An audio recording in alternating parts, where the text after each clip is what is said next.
Gracias, Laura. Bueno, a ver, Brenda, repasemos algunas de las cuestiones que tienen que ver con este protocolo y lo que se ha hablado en redes y en portales de noticias sobre la constitucionalidad, legitimidad o no de este protocolo implementado, no aún, pero sí anunciado por el Gobierno Nacional. Sí, de hecho, en estas últimas horas, Nacho, hubo una presentación en la justicia por Pérez Esquivel, por distintos referentes de las organizaciones sociales de izquierda. Esta presentación fue rechazada por la justicia de alguna manera, dando o habilitando, dándole luz verde al protocolo. Para entender un poquito más si es, como vos decís, constitucional, ya estamos en comunicación con el doctor Juan Pablo Godoy Vélez. Es abogado, especialista en temas constitucionales y ex consejero de la magistratura de la ciudad desde el 2014 al 2018. Muchísimas gracias, doctor, por atendernos esta mañana. Nacho Gano, Brenda Brecher y todo el equipo aquí en el canal de la ciudad. ¿Qué tal? Muchas gracias por llamarme. Bueno, en estas últimas horas hubo una presentación contra el protocolo que está tratando de implementar el gobierno de Javier Milei y la justicia rechazó esta presentación. Sí. A ver, hay cosas que, si se quiere, son la resolución judicial y la resolución política, ¿sí? Judicialmente la rechazaron por considerar que no era la vía idónea, ¿sí?, para plantear el tema. Nos expidieron sobre el fondo de la cuestión. Ahora, en la práctica, ¿qué es lo que sucede? Bueno, llegó el día de la manifestación, el protocolo se va a aplicar y no hay un reclamo judicial vigente que pueda suspender su aplicación, ¿sí? Para entender un poco más, entonces, la presentación, ¿fue mal formulada esta presentación en la justicia? ¿Este habeas corpus? No es que haya sido mal formulada. La justicia lo que consideró es que no era la herramienta idónea para, digamos, para cuestionar el protocolo.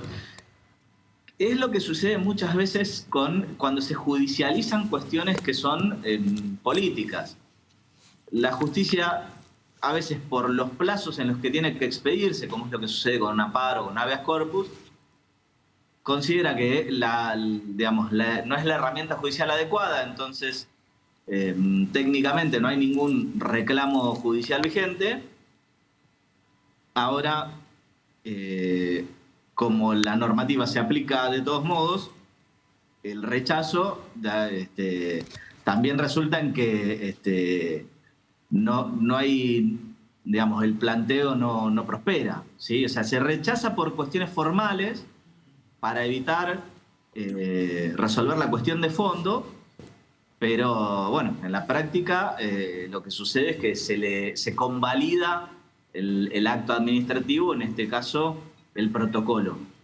Rosati habló hace pocos días, ¿sí?, el ministro de la Corte, respecto de este tema, y él habla justamente de compatibilizar, si se quiere, el derecho a la libre circulación con el derecho a peticionar ante las autoridades, ¿sí?, o el derecho a la protesta, donde lo que hay que buscar es la racionalidad en la aplicación de este protocolo, ¿sí? No es lo mismo, como más de una vez nos sucede en la ciudad, que 200 personas corten la 9 de julio, que una movilización multitudinaria que es muy difícil pensar si efectivamente se congregan 50.000 personas, es muy difícil pensar que se puedan subir a la vereda, ¿no?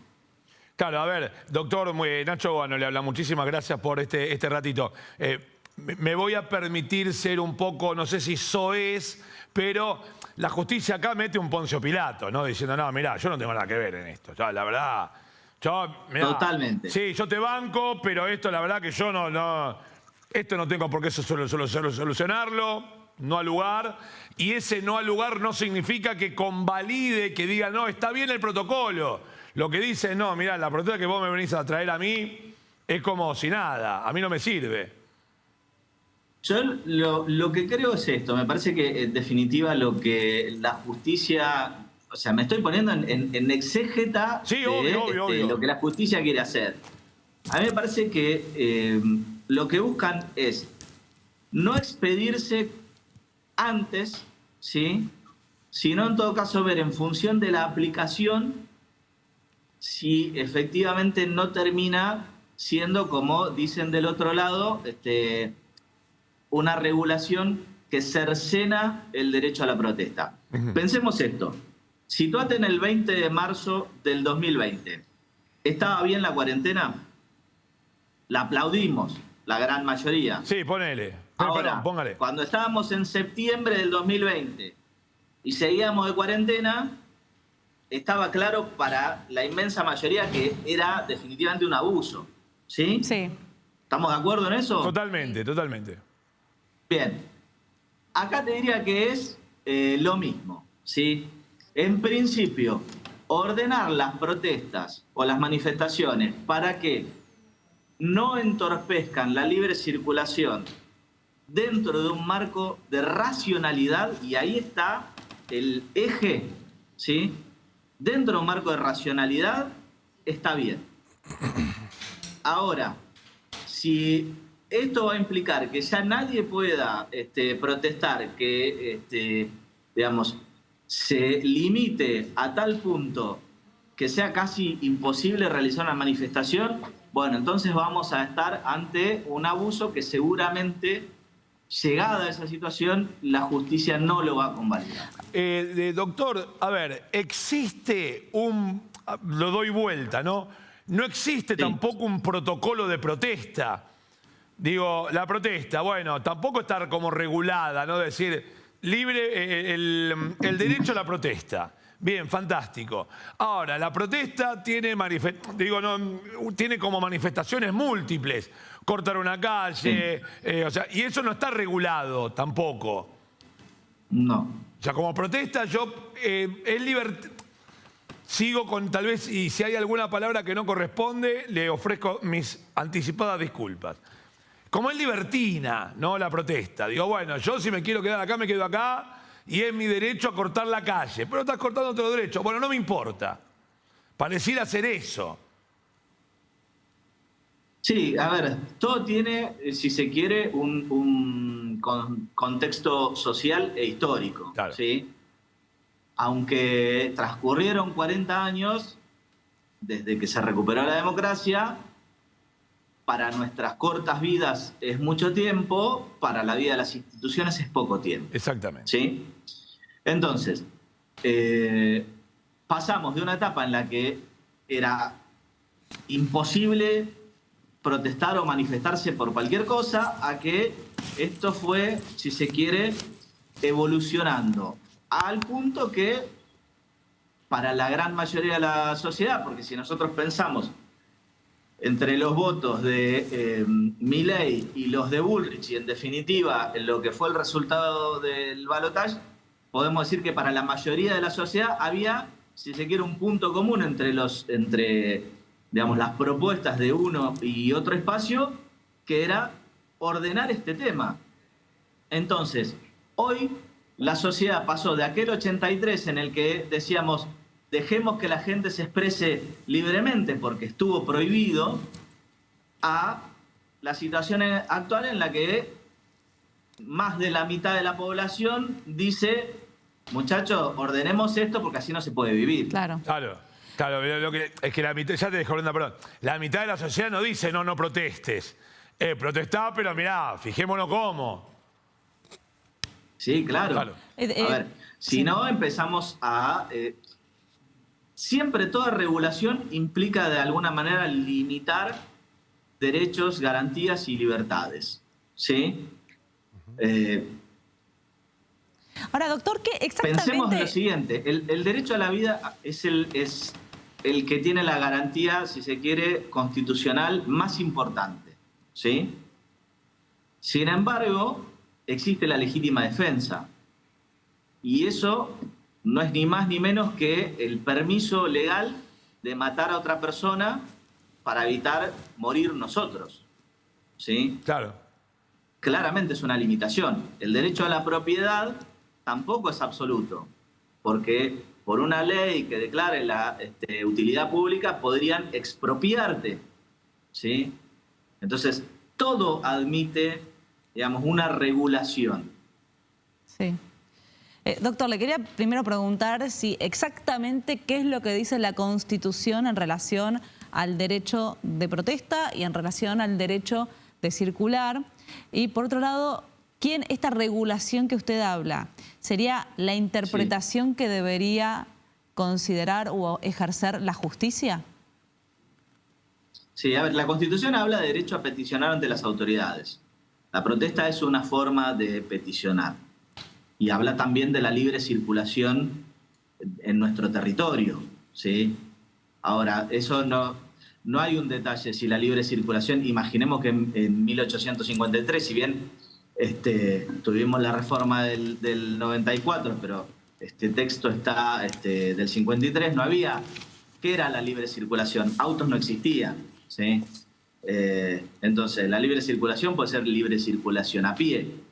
Y en ese sentido, no hay, justamente la Constitución nuestra y todas ponen un marco normativo, si se quiere, muy amplio. ¿Por qué? Porque después está en las leyes, reglamentos, etcétera, la delimitación de ese marco normativo, ¿sí?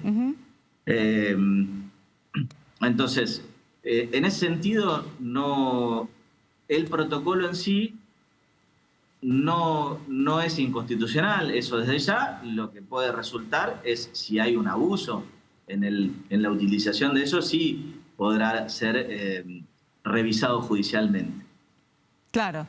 Ahora, por ejemplo, yo recuerdo algunas protestas, obviamente muchas menos personas participarán que lo que se espera en la jornada de hoy, en donde, bueno, cuando está el semáforo en rojo, ahí las personas aprovechan, se ponen frente a los autos, por ejemplo, y ahí manifiestan por qué están allí protestando, da luz verde el semáforo y empieza la circulación vehicular, se vuelven a las veredas hasta el siguiente corte de semáforo. Digo, eso sería una forma, pero obviamente no se puede adaptar a la cantidad de personas que se espera para hoy.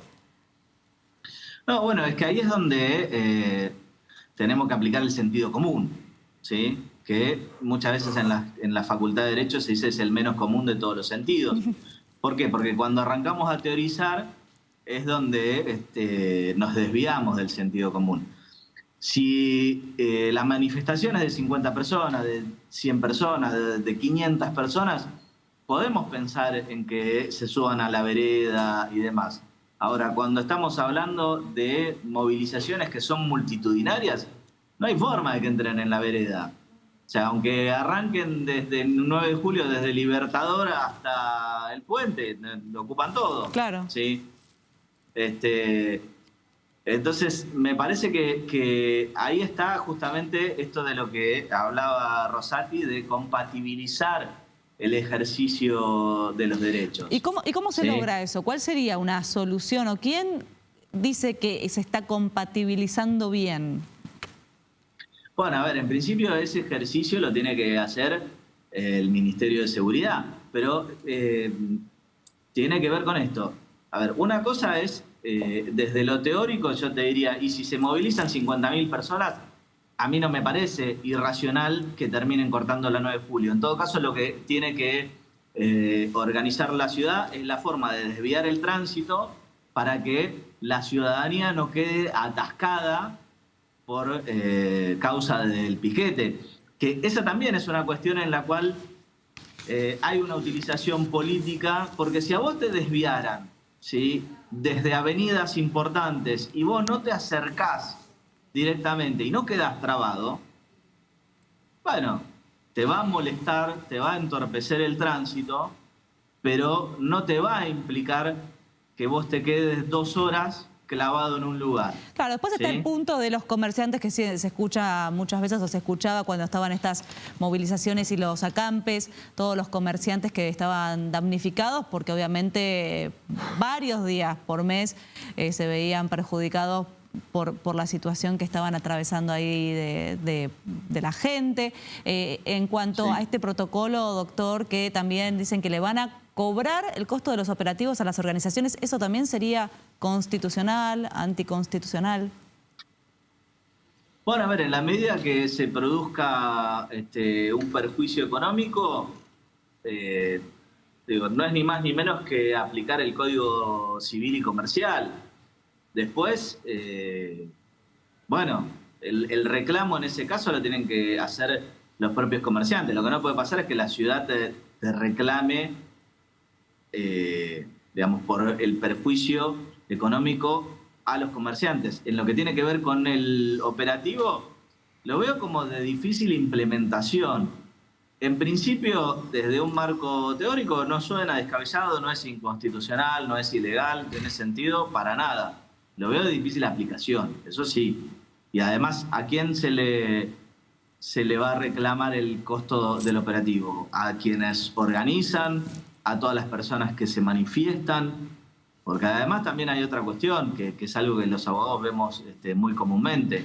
Si vos tenés una sentencia y no tenés, digamos, un condenado que sea solvente, lo único que tenés es un cuadrito muy lindo que podés colgar en tu estudio que dice que tenés derecho a cobrar un montón de plata de alguien que no tiene forma de pagarte. Doctor, por otro lado, esta cuestión de acusar penalmente a quienes lleven niños, bebés o niñas a manifestación. En el marco, insistimos, de lo constitucional o no, puede funcionar. Y después, también, debe haber un tiempo de conocimiento de parte del individuo a la ley que se promulga. Digo, si sale una ley hoy y yo mañana la incumplo por ignorancia, ¿me puedo yo defender con eso? Bueno, a ver, primero, yo no veo qué delito estarían cometiendo aquellas personas que lleven a sus hijos a una manifestación, ¿sí? Si vos me preguntás cuál es el delito del Código Penal, no lo encuentro, ¿sí? Así que, bueno, en todo caso tendrán que decir cuál sería el delito por el cual los van a acusar. Y después, en lo que tiene que ver, es lo que vos planteás es lo que sería el desconocimiento del derecho como causal de excusación. Bueno, eso es válido dependiendo si es una norma que el ciudadano común debería conocer o no. Por ejemplo, vamos a los ejemplos simples. Vos podés o no saber que existe la figura del homicidio, sabés que matar está mal y que está penado. Okay. ¿Sí? Una cosa es conocer o no la figura penal, nadie tiene por qué conocerla, ¿sí? Salvo el juez. Ahora, el desconocimiento puede ser, digamos, excusable en la medida que la norma sea un poco más compleja o que no sea lógico. En donde más común es excusable el desconocimiento de la norma es, por ejemplo, en delitos impositivos. ¿Por qué? Bueno, porque tenemos una legislación súper compleja en la cual, muchas veces es lógico que la gente no lo sepa, salvo que se trate por ahí de profesionales en la materia, ¿no? Sí, claro. Pero yo te diría que, en principio, depende de la normativa, ¿sí? Hay, si se quiere, normativa que es bastante básica dentro de lo que es la convivencia en sociedad, que es difícil plantear un desconocimiento, pero, digamos, si mañana saliera una norma que convierte en delito la protesta, que ahí sí rayaría de inconstitucionalidad. Totalmente. Bueno, podrían alegar un desconocimiento, ¿sí? Pero hoy lo primero que te digo es que me cuenten cuál es el delito de llevar a los hijos a la manifestación, porque yo no lo encuentro. Doctor, muchísimo... ¿Sí? Perdón, Sí, podrá estar mal visto, claro, podrá, no sé, tener un reproche moral, social, todo lo que quiera. Delito no. ¿Sí? Ahí estamos. Doctor, muchísimas gracias por su tiempo. Gracias por llamarme. Abrazo enorme. Muy bien.